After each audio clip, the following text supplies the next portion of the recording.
guys, I just wanted to come on here and touch base with where I'm at. I feel like a lot's happened, but it's only been a month, so I mean, I guess it couldn't be a lot. But last time I left you guys, last time I made a video, I was explaining that I just got my period, I just gotten a new protocol, and I was a little confused why they were having me on this certain protocol. I was supposed to do estradiol, which thickens the lining, and do birth control, and then stop my birth control, and then I would get my period, so that sheds my lining. So it kind of sounds counterproductive to even be on estradiol. So I emailed my nurse coordinator. She didn't respond for a few days, so I was asking groups on Facebook if anybody's heard that, and they're like, I've never heard that, that's weird. So, and I know clinics have messed up protocols before to where the surrogate is completely thrown off, transfer dates canceled because the clinic messed up. And so I had emailed her on Tuesday, no response. On Thursday, I email her again, still no response. And then I email another nurse coordinator, not mine, but she is a nurse coordinator. So I was explaining it to her, the issue, and she was like, well, it sounds weird, yeah, but I'm not on your case. And then I did talk to your nurse coordinator, and she said that she would let the doctor know and have the doctor get a hold of you.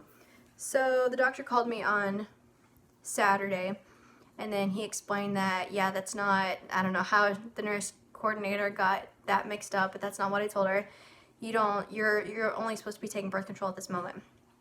So, but it didn't mess anything up. So at that point, I stopped taking that, and then I was only on birth control, and I think I was on that for 10 days or something, and then I was supposed to stop that and have my period about 2 or 3 days later, and then they want you on your period when you have your first monitoring appointment. That's called your baseline, and that just checks just to make sure everything is looking good at this moment. Your lining's not supposed to be thick because you're on your period, so it's going to be thin. And then, so they want you on, sorry, I'm looking out the window. There's people like in my yard. I do it by the window because it's better lighting.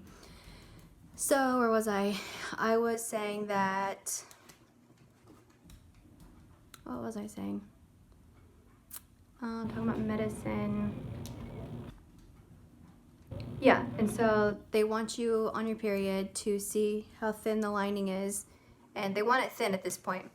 And then I went back, I think you go back like a week later for your next appointment, and that you've already been on estradiol for a few days now, about probably 5 days now. And so they want to see your lining thicker. Of course, they want your blood results, which is estrogen and progesterone, to be at the levels too. But they want to see a nice thickening of your uterine lining, and ovaries quiet, nowhere near ovulation, no fluid in your uterus, and they're looking for, it's like a triple stripe on your uterus. So I went there, and it was looking good. We were all on track. And then I upped my dose. I was only doing 2 milligrams of estradiol a day orally, and then I upped it to 3 orally. And then on my last one, which they call passing, if this appointment's good, then you get to go to transfer in about a week or so. Well, this lining, my last monitoring appointment, so I thought, was not that great. I think my lining was 6.8, and they want like an 8. And so they told me to come back in like 4 days for a monitoring appointment, and they upped my dose from 3 2-milligram pills to 3, and then 1 vaginally at night. So I did that and had my next lining appointment, I think it was 4 days later. And I was like, well, they said, as long as you're over a 7, that's okay. So I went, and it was only a 6.8. Still, nothing had grown. Plus, there was fluid in my uterus. I have no idea what that means. I don't know why it's there. I don't know how it gets there. And well, they didn't seem too disappointed because like I was already putting on Facebook that I'm pretty sure like it's a failed or a canceled cycle again, because I've known a lot of people who have had fluid in their uterus and it gets canceled. But I did read, which it kind of gave me hope, that one person said that their clinic said as long as it's 2 millimeters or under, or under 2, then they can still do transfer. And mine was only at a 1 millimeter. And so that kind of gave me hope. But I was like, I know it's going to be canceled. Here we go again. So, but it wasn't. They said everything looks good. We're going to book you for transfer on November 2nd. And so I'm excited.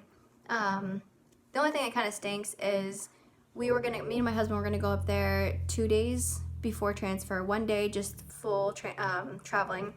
Second day, the day before transfer, would be for sightseeing. The parents wanted to take us around, and then transfer. And you're supposed to have bed rest after transfer, just taking it easy. And so yeah, there's that. So November 2nd, we're set to do transfer. And I was going to show you guys, tomorrow I start all this other stuff. This is the only thing I've been on so far. This is estradiol. They're blue pills. I take 4 of those daily. And then tomorrow, I keep doing that. And then tomorrow I take, this is progesterone oil. And this is the syringe that you draw up with. You don't poke yourself with that. But then you switch the needle head and use a 22 gauge. Still long, but not as bad. And I start a pack called Medrol.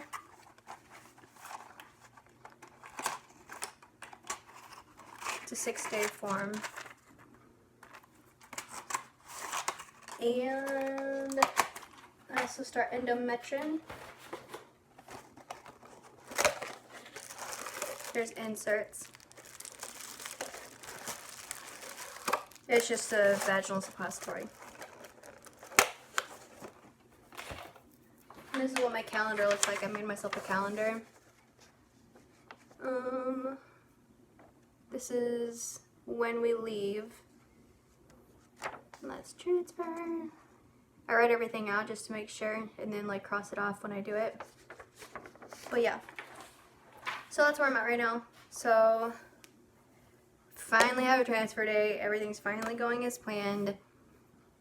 So we'll see.